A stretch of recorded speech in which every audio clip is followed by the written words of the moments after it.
Welcome students. Class 10th math के लिए पिछले लेक्चर में हमने देखा था एक्सरसाइज 1.1 के सारे एग्जाम्पल्स। इस लेक्चर में हम एक्सरसाइज 1.1 के क्वेश्चंस को सॉल्व करेंगे। तो देखिए, फर्स्ट क्वेश्चन से स्टार्ट करते हैं। क्वेश्चन नंबर 1, निम्नलिखित संख्याओं को अभाज्य गुणनखंडों के गुणनफल के रूप में व्यक्त कीजिए। अभाज्य गुणनखंडों के गुणनफल के रूप में व्यक्त करना है। हमें 5 संख्याएं दी हुई है। मैं आपको एक करके बताऊंगी, बाकी के 4 आपको खुद को प्रैक्टिस करने हैं। तो तरीका देखिए कि एग्जाम में क्वेश्चंस को कैसे लिखते हैं।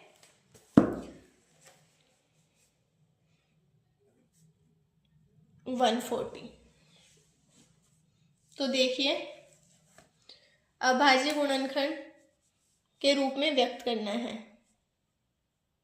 तो 140 को सॉल्व देखिए कैसे करते हैं। 70 time, 35 time, 7 time and 1 time.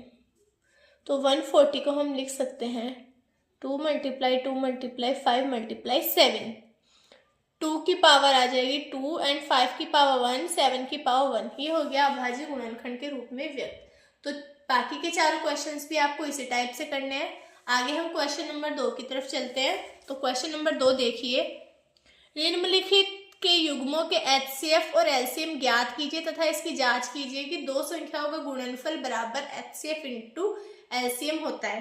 तो पिछले लेक्चर में मैंने आपको बताया था कि दो संख्याओं के लिए HCF और LCM का मल्टीप्लिकेशन उन दोनों संख्याओं के गुणनफल के इक्वल होता है। तो अब इस क्वेश्चन में हम इनको प्रूव करेंगे कि कैसे होता है।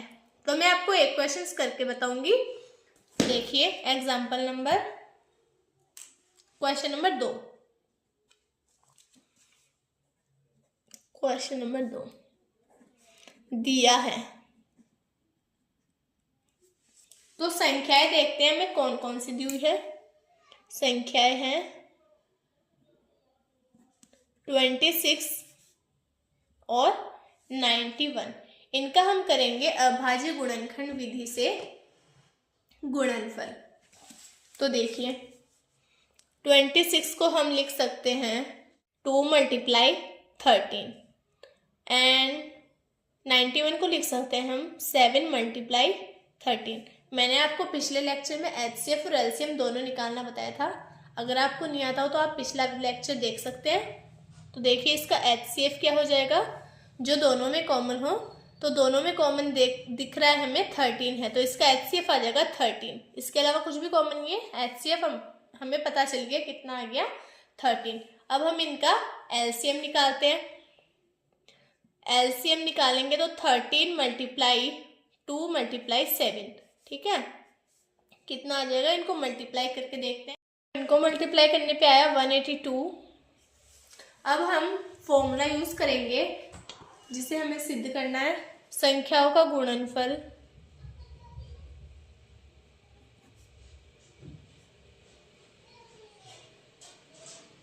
बराबर HCF इंटू LCM।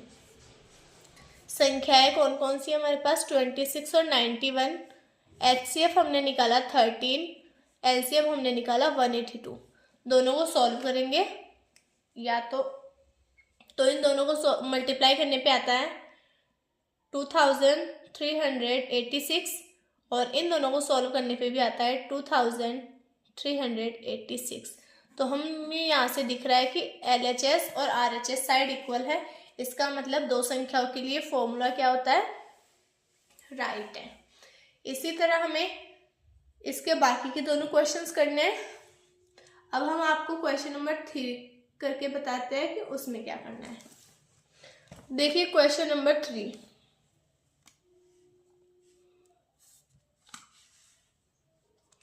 अभाज्य गुणनखंड विधि द्वारा निम्नलिखित पूर्णांकों के HCF और LCM ज्ञात कीजिए। यानी 3 संख्या दी है हमें और इनके HCF और LCM हमें निकालने हैं, ठीक है। तो देखते हैं हम इनको कैसे सॉल्व करेंगे। देखिए आगे क्वेश्चन नंबर 3 का फर्स्ट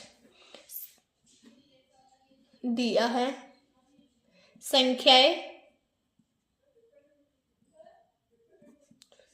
12, 15 और 21। हमें इनका अभाज्य गुणनखंड विधि से HCF और LCM निकालना है। तो देखिए 12 का क्या हो जाएगा, 2 मल्टीप्लाई 3, 15 का क्या हो जाएगा 3 मल्टीप्लाई 5 और 21 का क्या हो जाएगा 3 मल्टीप्लाई 7। इसको हम लिख सकते हैं 2 की पावर 2 मल्टीप्लाई 3 की पावर 1, ये हो जाएगा 3 की पावर 1 मल्टीप्लाई 5 की पावर 1, ये हो जाएगा 3 की पावर 1 मल्टीप्लाई 7 की पावर 1। अब हमें पता है HCF क्या होता है, हाईएस्ट कॉमन फैक्टर, जो तीनों में कॉमन हो। तो देखिए यहाँ 2 की पावर 2 इसके पास है, लेकिन इन दोनों के पास 2 नहीं है, इसका मतलब HCF में 2 नहीं आएगा।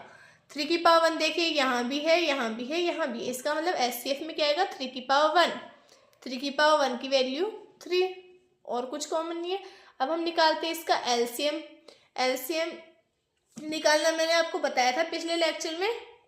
तो यहाँ देखिए 3 की पावर 1 आ जाएगी, 2 की पावर 2 आ जाएगी मल्टीप्लिकेशन में, 5 की पावर 1 आ जाएगी एंड 7 की पावर 1 आ जाएगी। ठीक है, इनको सॉल्व करिए तो 3 मल्टीप्लाई 4 मल्टीप्लाई 5 मल्टीप्लाई 7, तो मल्टीप्लाई करने पे इसका आंसर आता है 420। तो HCF इसका आ गया 3 और LCM इसका क्या आया 420। इस क्वेश्चन में संख्याओं का गुणनफल वाला फॉर्मूला ले ही रहिएगा, क्योंकि मैंने बताया था आपको 3 संख्याओं के लिए फॉर्मूला यूज नहीं करना है। तो इसके जैसे जस्ट आगे के दोनों क्वेश्चन आपको सोल्व करने हैं। आगे हम क्वेश्चन नंबर 4 की तरफ चलते हैं।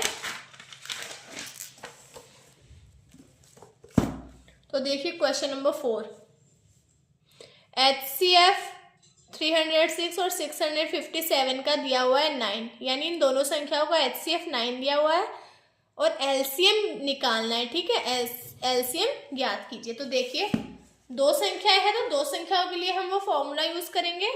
तो देखिए क्वेश्चन नंबर 4 को कैसे करना है। क्वेश्चन नंबर 4 दिया है संख्याओं 306 और 657 का HCF इज इक्वल टू 9, ये दिया हुआ है हमें क्वेश्चन में। हमें इसने पूछा है कि इन दोनों संख्याओं का LCM निकालिए। अब चूंकि हमें पता है, हम जानते हैं, फॉर्मूला लिखना है आपको, संख्याओं का गुणनफल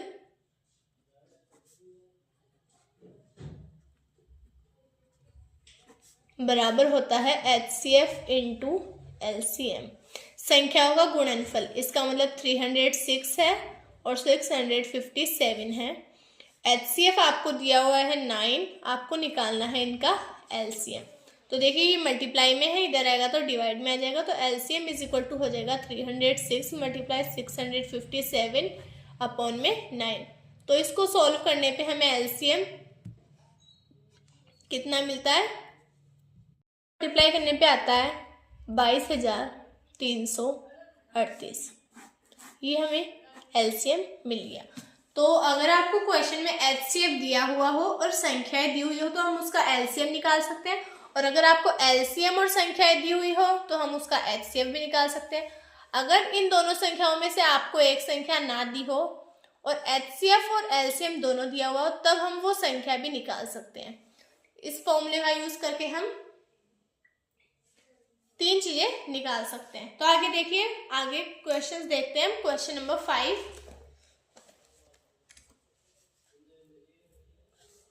जांच कीजिए कि क्या एक प्राकृत संख्या n के लिए संख्या 6 की पावर n अंक 0 पर समाप्त हो सकती है।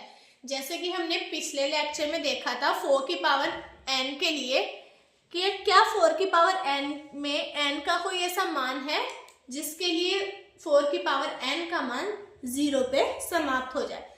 सेम टू सेम उसी के तरह हम इस क्वेश्चन को भी सॉल्व करेंगे। तो देखिए क्वेश्चन नंबर 5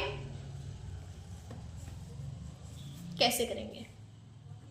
क्वेश्चन नंबर 5, दिया है संख्या 6 की पावर n, जहां n एक प्राकृत संख्या है। अब हम इसका अभाज्य गुणनखंड करेंगे। जैसे मैंने आपको पिछले लेक्चर में समझाया था कि अगर 6 की पावर n का मान 0 पे कब एंड होगा, जब इसके मल्टीपल में क्या आएगा, इसके अभाज्य गुणनखंड में 5 होगा, तब इसका मान 0 पे एंड हो सकता है, अदरवाइज नहीं होगा। तो देखिए 6 की पावर n का मान 0 पे एंड करना है। हम देखते हैं कि इसके अभाज्य गुणनखंड में 5 है या नहीं है। तो देखिए 6 की पावर n को क्या लिख सकते हैं हम, 2 × 3 लिख सकते हैं, और इसके ऊपर पावर कितनी है, n। अब हमें यहां से दिख रहा है ना, इसके मल्टीप्लाई में 5 नहीं है, मल्टीपल में 5 नहीं है, इसका मतलब इसका मान 0 पे एंड नहीं होगा, क्योंकि इसके अभाज्य गुणनखंड में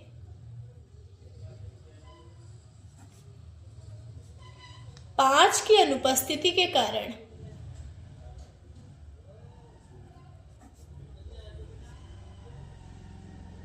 सिक्स की पावर n के किसी भी मान के लिए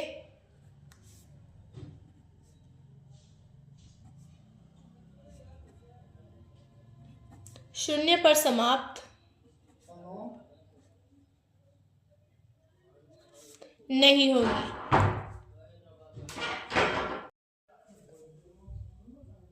तो इस क्वेश्चन से हम इसको इस तरह एग्जाम में लिख सकते हैं। आगे देखिए क्वेश्चन नंबर 6 को सोल्व करेंगे हम। व्याख्या कीजिए कि 7 × 11 × 13 प्लस 13 और 7 × 6 × 5 × 4 × 3 × 2 × 1 प्लस 5 अभाज्य संख्याएं क्यों है। अब हमें ये बताना है कि जो हमें दो संख्याएं दी है ये अभाज्य संख्या है, लेकिन क्यों है, इसको हम कैसे बताएंगे। तो देखिए क्वेश्चन नंबर 6 को सोल्व करते हैं। क्वेश्चन नंबर 6 फर्स्ट पार्ट, इसका क्वेश्चन का फर्स्ट पार्ट लेते हैं, जहां है संख्या 7 × 11 × 13 और प्लस में है 13। ये एक संख्या है और ये दूसरी संख्या है। तो देखिए इन दोनों संख्याओं में से हम 13 को कॉमन ले लेते हैं। 13 कॉमन लेने के बाद यहाँ बचता है 7 × 11 प्लस यहाँ बचेगा 1। तो देखिए इसको आगे देखते हैं। 13 ये हो जाएगा 77 प्लस 1 यानी 13 × 78। आगे देखिए यहाँ आ रहा है 13, यहाँ आ रहा है 78। इसका मतलब अगर हम इसका अभाज्य गुणनखंड करें तो इस संख्या का मान 1 के अलावा 13 पे डिपेंड करेगा, 78 पे डिपेंड करेगा और इन दोनों के मल्टीपल पे भी डिपेंड करेगा।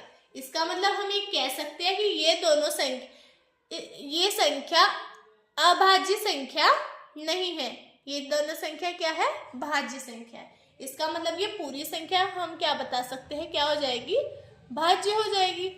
अभाज्य संख्या होने की शर्त होती है कि संख्या का अभाज्य गुणनखंड केवल उस संख्या पे डिपेंड करे या फिर 1 पे डिपेंड करे। जबकि हम यहाँ से देख सकते हैं कि ये संख्या 13 पर भी डिपेंड करेगी, 78 पर भी डिपेंड करेगी और दोनों के मल्टीपल पर भी डिपेंड करेगी, 1 पे भी डिपेंड करेंगी। इसका मतलब ये अभाज्य संख्या ना होकर क्या हो जाएगी, भाज्य संख्या हो जाएगी। जस्ट इसके जैसे ही हम इसका जो सेकंड पार्ट है उसको सोल्व करते हैं। तो देखिए सेकंड पार्ट को सोल्व कैसे करेंगे। सेकंड पार्ट देखिए, सेकंड पार्ट है इसका 7 × 6 × 5 × 4 × 3 × 2 × 1 प्लस में है 5। ठीक है, तो देखिए इन दोनों में से भी हम जस्ट इसके जैसे 5 को कॉमन ले सकते हैं। तो 5 हम कॉमन ले लेते हैं। इसके अलावा क्या बचा है यहाँ पे, 7 × 6 × 4 × 3 × 2 × 1 और यहाँ बचा प्लस में 1। तो इधर देखिए ये हो गया 5, इनको मल्टीप्लाई कीजिए, मल्टीप्लाई करने पे आता है 1008 और प्लस में क्या है 1। आगे देखिए ये हो जाएगा 5 × 1009। अब देखिए, अब ये संख्या क्या हो जाएगी, एक भाज्य संख्या। भाज्य क्यों हो जाएगी, क्योंकि यह संख्या ओनली 1 या फिर इस पे डिपेंड नहीं करती, ये 5 पे भी डिपेंड करेगी, 1009 पे भी डिपेंड करेगी, 1 पे भी डिपेंड करेगी। ओके, इसका मतलब ये क्या है, एक अभाज्य संख्या ना होकर क्या हो जाएगी, भाज्य संख्या हो जाएगी। तो ये क्वेश्चन समझ में आ गया। तो आगे हम चलते हैं क्वेश्चन नंबर 7 की तरफ। तो देखिए क्वेश्चन नंबर 7 क्या कहता है।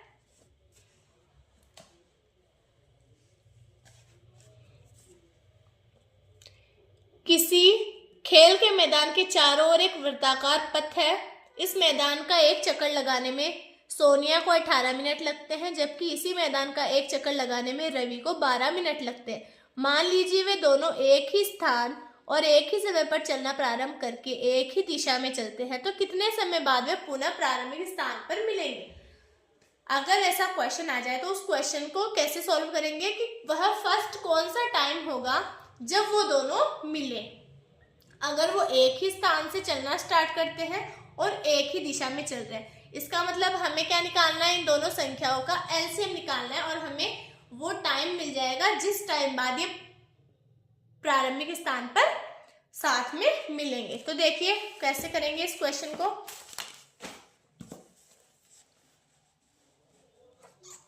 क्वेश्चन नंबर 7, सोनिया को एक चक्कर पूरा करने में लगा समय 18 मिनट और दिया हुआ है रवि को एक चक्कर पूरा करने में लगा समय है 12 मिनट। अब हमें इसने बोला है कि वह कौन सा टाइम होगा जब सोनिया और रवि प्रारंभिक बिंदु पर एक साथ मिल जाएंगे। इसका मतलब हम दोनों संख्याओं का निकालेंगे एलसीएम और एलसीएम निकालने के बाद में हमें वो समय मिल जाएगा जब ये दोनों प्रारंभिक स्थान पर पहुंचेंगे। अब जैसे कि हमने पूरे लेक्चर में देखा एलसीएम कैसे निकालते हैं, तो हम दोनों संख्याओं का अभाज्य गुणनखंड करेंगे और फिर दोनों संख्याओं का एलसीएम निकालेंगे। तो देखिए 18 का अभाज्य गुणनखंड करते हैं तो 2 मल्टीप्लाई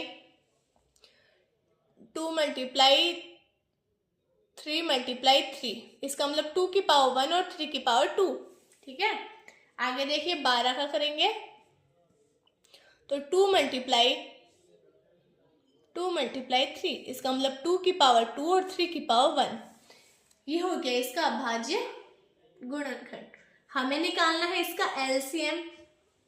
तो देखिए एलसीएम इज इक्वल टू क्या हो जाएगा, 2 की पावर 2 और 3 की पावर 2, हाईएस्ट पावर को हम एलसीएम में ले लेते हैं। ठीक है, तो देखिए 2 की पावर 2 होती है 4 और 3 की पावर 2 होती है 9। इसका मतलब इसका आंसर आ गया 36 मिनट। मतलब हम ये कह सकते हैं कि रवि और सोनिया अगर एक ही पॉइंट से चलना स्टार्ट करें और कितने मिनट बाद वापस एक जगह मिलेंगे, तो उसका आंसर आएगा 36 मिनट बाद। ठीक है, तो अगर आपको टाइम चेंज कर दे इसकी जगह, यानी 18 मिनट और 12 मिनट की जगह आपको टाइम दूसरा भी दे दे, तब भी आपको क्वेश्चंस को इसी तरह सोल्व करना है। उन दोनों संख्याओं का आपको क्या निकालना है, एलसीएम निकालना है और आपका क्वेश्चन सॉल्व हो जाएगा। तो हमारी यहाँ एक्सरसाइज 1.1 कंप्लीट होती है। हमने पूरी एक्सरसाइज को सॉल्व कर लिया है। नेक्स्ट लेक्चर में हम इसका अगला पार्ट देखेंगे जिसमें हम एग्जाम्पल 1.2 से पहले वाले सारे एग्जाम्पल्स को कवर करेंगे। तो अगर आपको ये वीडियो अच्छा लगा हो तो इसको प्लीज़ लाइक सब्सक्राइब कीजिएगा और जितना हो सके पे फ्रेंड्स के साथ इसको शेयर कीजिए। Thank you.